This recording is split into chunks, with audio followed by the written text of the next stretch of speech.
Is Vegas's shiniest new toy actually its biggest financial disaster? That glowing orb dominating the strip isn't just burning electricity, it's burning through $1 million every single day. While influencers are snapping selfies outside, executives are jumping ship faster than rats on the Titanic. The Sphere looks like the future arrived in Nevada, but the books tell a different story. We're talking about losses so massive they'd make a casino blush. And here's the kicker. The very people who built this thing are already running for the exits. Stick around, because what I'm about to reveal will change how you see Vegas forever. Part 1. The viral illusion versus financial reality. You can't scroll through Instagram without seeing the Sphere. It's everywhere. That massive LED ball lighting up every social media feed like a digital sun in the desert. The thing pulls in more photos than the Eiffel Tower replica and Bellagio fountains combined. But here's what those filtered posts won't tell you. This viral sensation is hemorrhaging cash at a rate that would make even the worst blackjack player cringe. You know what's crazy? In just its first quarter, we're talking 90 days here, the Sphere lost $98.4 million. That's not revenue, folks. That's straight-up losses. Let me put that in Vegas terms for you. That's like losing $1,100,000 every single day, including weekends. You could literally throw $1 million into a slot machine daily and still lose less than what the Sphere is burning through. The total first-year damage? Over $500 million gone. Think about it this way. You open the world's fanciest restaurant with the most expensive chandelier anyone's ever seen. Everyone stops to take pictures of your window display. Your place is all over TikTok. But at the end of the night, you realize you spent so much on that chandelier that you forgot to hire enough cooks. The kitchen's on fire, the food's terrible, and for every dollar someone spends, you're losing $2. That's exactly what's happening here. The Sphere pulled off something incredible. They built the world's largest LED screen, a genuine engineering marvel. But they forgot the most important rule of Vegas. The house always needs to win. Right now, this house is losing bad. And when a Vegas business starts losing, things get ugly fast. The financial reports they bury in boring PDFs tell the real story. These aren't projections or estimates. These are cold, hard facts from their SEC filings. Sphere Entertainment, the parent company, watched their stock price crater by over 40% in the first year. Investors are bailing faster than tourists from a rigged game. The viral fame is doing exactly what it's supposed to do. People know about it, people talk about it, people visit it. But here's the brutal truth. You can't pay a $2.3 billion construction bill with Instagram likes. You can't cover your electric bill with TikTok views. And trust me, the power bill for 1.2 million LED lights isn't cheap. We're talking about enough electricity to power a small city. Industry insiders estimate they're burning through $500,000 a day just keeping those lights on. That's before you pay a single employee or serve a single customer. The maintenance alone is a nightmare. Those LED panels don't fix themselves when they burn out. You need specialized crews, cherry pickers that can reach 366 feet high, and replacement parts that cost more than most people's cars. One dead pixel on your phone is annoying. Imagine dealing with millions of them. The business model is fundamentally broken. They're charging premium prices, but still can't make the math work.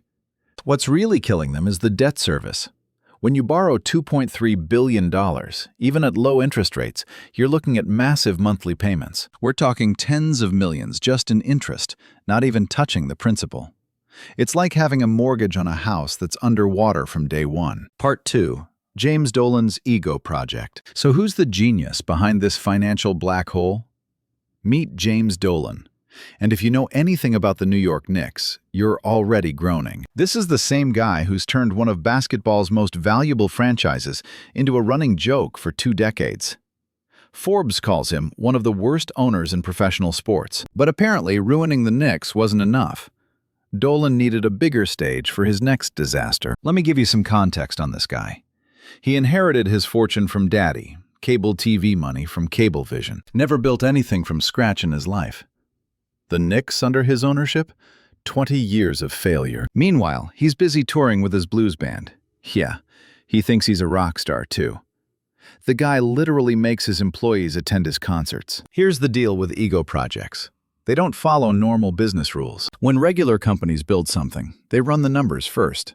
They ask boring questions like, will this make money? And can we afford this? Not Dolan. When you've got billions and an ego to match, you don't ask questions. The original budget was $1.2 billion. Already insane, right? But that wasn't enough for Jimmy. By the time they finished, the bill hit $2.3 billion. That's nearly double the original estimate.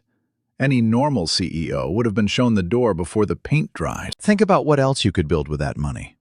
You could construct 5 state-of-the-art hospitals or thousands of affordable housing units. But Dolan wanted his big shiny ball. And what Dolan wants, Dolan gets. But Dolan owns the company, so who's going to fire him? The board? They're all his buddies. This wasn't about smart business or market research. This was about building the biggest, brightest monument to himself. You know what kills me? Shareholders are eating this loss while Dolan gets to play with his giant LED basketball. The guy treats publicly traded companies like his personal Lego set.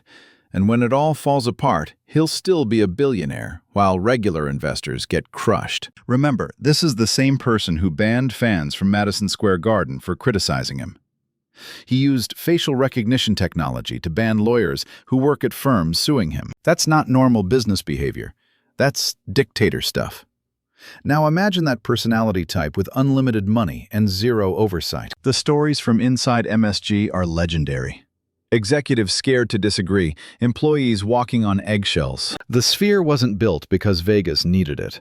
It wasn't built because tourists were demanding it.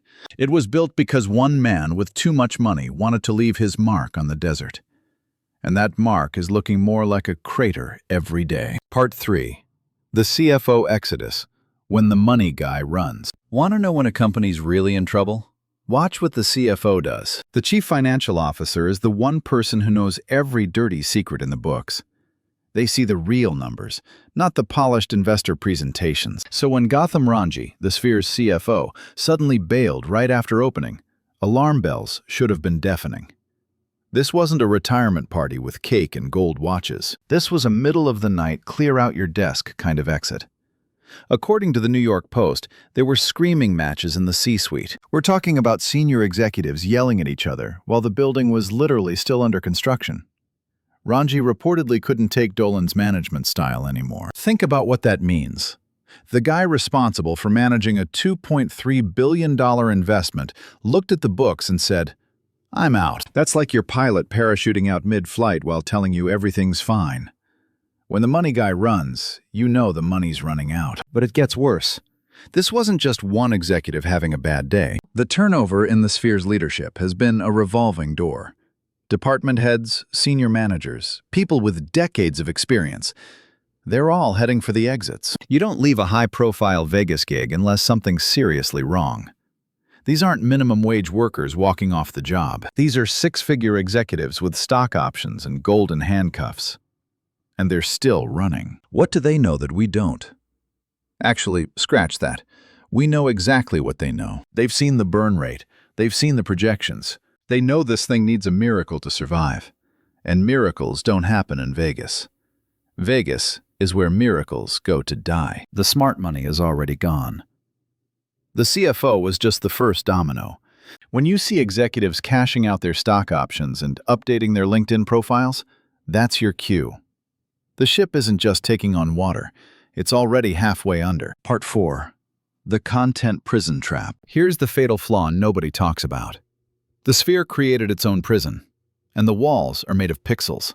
They spent millions creating this custom film called Postcard from Earth. It's supposedly stunning, 16K resolution on a screen the size of 3 football fields. But there's one tiny problem.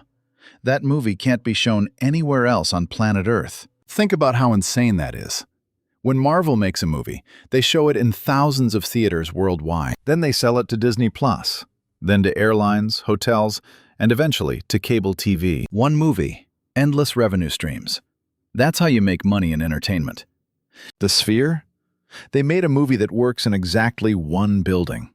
It's like recording an album that only plays on one stereo. You literally cannot watch Postcard from Earth anywhere else. Your local theater can't show it. Wrong screen shape. Netflix can't stream it. It would look like garbage on your TV.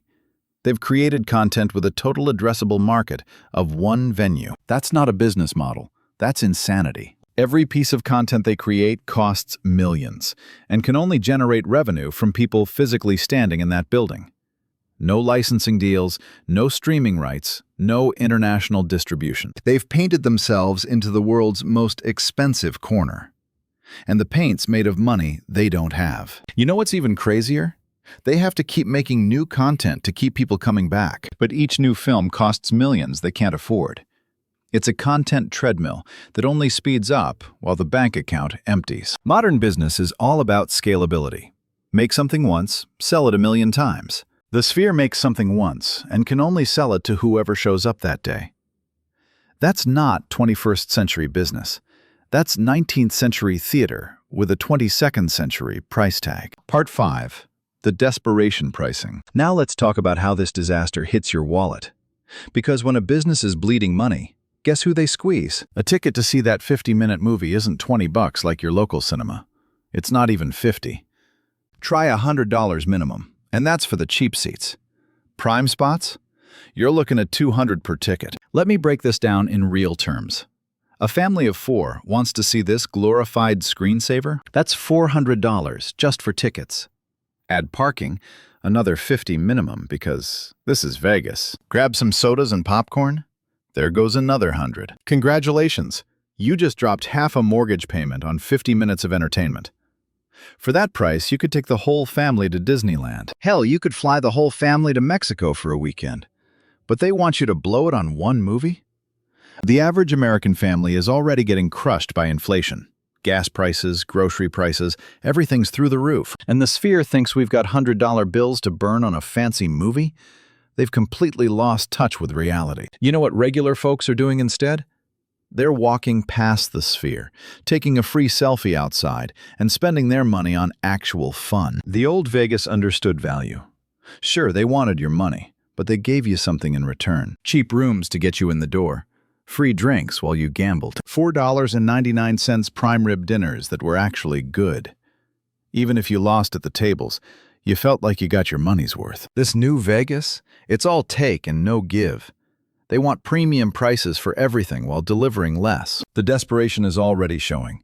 Third-party ticket sites are quietly offering discounts that shouldn't exist for a must-see attraction. Empty seats during what should be sold-out shows. Staff being told to push concessions harder because ticket sales aren't cutting it. I talked to a bartender who works near the Sphere. He told me locals wouldn't go near it if you paid them. It's a tourist trap on steroids, he said. Even tourists are starting to figure it out. When a brand new luxury venue starts slashing prices in its first year, that's not a sale. That's a fire sale. They priced out the middle class, the backbone of Vegas tourism. Now they're shocked that the building's half empty. Here's what they don't understand.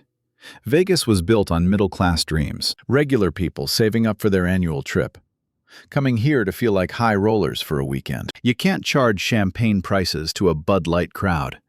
Vegas used to understand that. But somewhere along the way, they forgot who pays the bills. It's not the whales dropping millions at the baccarat tables. It's the millions of regular folks playing penny slots and eating at buffets. Those are the people who keep the lights on. The Sphere represents everything wrong with New Vegas. Overpriced, overhyped, and completely out of touch with reality. They're so focused on going viral, they forgot about going profitable. And in business, profit is the only metric that matters. You want to know the really sad part? There are families saving up right now for their Vegas vacation. They're putting away $50 a month, planning their dream trip. And when they get here, they'll realize they can't afford anything. That's not just bad business. That's betraying the Vegas promise. The promise that anyone could come here and feel like a somebody. Now you need a trust fund just to watch a movie. Part 6. The one-hit wonder problem. Remember when U2 had their residency at the Sphere? Yeah, that was incredible. For about 5 minutes. U2's gone now. And here's the massive problem nobody's talking about. How many bands on Earth can actually afford to play this venue? Creating visuals for that 16K screen isn't like hanging up a backdrop. We're talking months of work by digital artists. Millions of dollars in production costs before selling a single ticket. Most bands would go broke just preparing for the show. So, who's left? Dead & Company? Maybe Fish? Possibly the Eagles. Great bands, sure, but That's a pretty short lived. And here's what really kills me. These are all legacy acts with aging fan bases. Where are the new stars? Where's the next generation? They can't afford it. That's where they are. Why would Taylor Swift spend millions on Sphere-specific content when she can tour regular stadiums worldwide? Why would Drake invest in one venue when he could hit 50 cities with the same show? The math doesn't work for anyone except a handful of boomer bands. The Sphere needs a constant stream of superstar acts to survive. But superstars got to be superstars by being smart about money. And smart money doesn't invest millions in content for a single venue. Smart money goes on world tours. Once Dead & Company finishes their run, then what? Bring U2 back for round two? You can't run a $2.3 billion venue on nostalgia acts recycling through every few years. The pipeline's already drying up. They built a stage that 99% of artists can't afford to use. That's not planning for the future. That's planning for bankruptcy. Part 7. The Concorde of Vegas. Let me tell you about another technological marvel that crashed and burned. The Concorde supersonic jet. Beautiful, fast, a genuine engineering masterpiece. Everyone wanted to photograph it. But as a business, total disaster. It burned too much fuel, cost too much to maintain, and tickets were insanely expensive. Sound familiar? The Concorde flew for a while as a status symbol, but eventually, economics won. It got grounded forever. The Sphere is heading down the exact same runway. It's the Concorde of entertainment venues. A technological triumph, but a financial tragedy.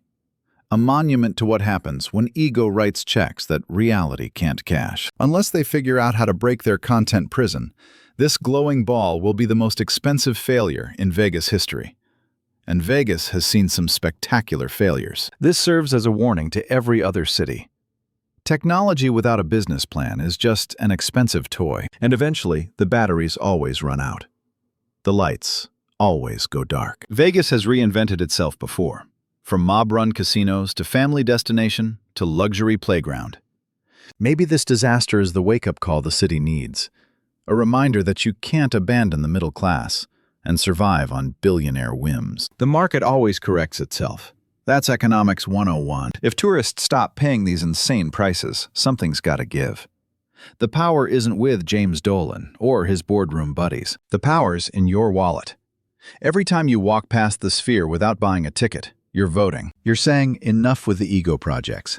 You're demanding the Vegas we remember, affordable, fun, and for everyone. The Sphere might be Vegas's biggest mistake yet. A $2.3 billion reminder that viral fame doesn't pay bills. Is this fixable or already dead? Will old Vegas ever return? Drop your thoughts below, smash that subscribe button, and let's see if this glowing disaster survives another year.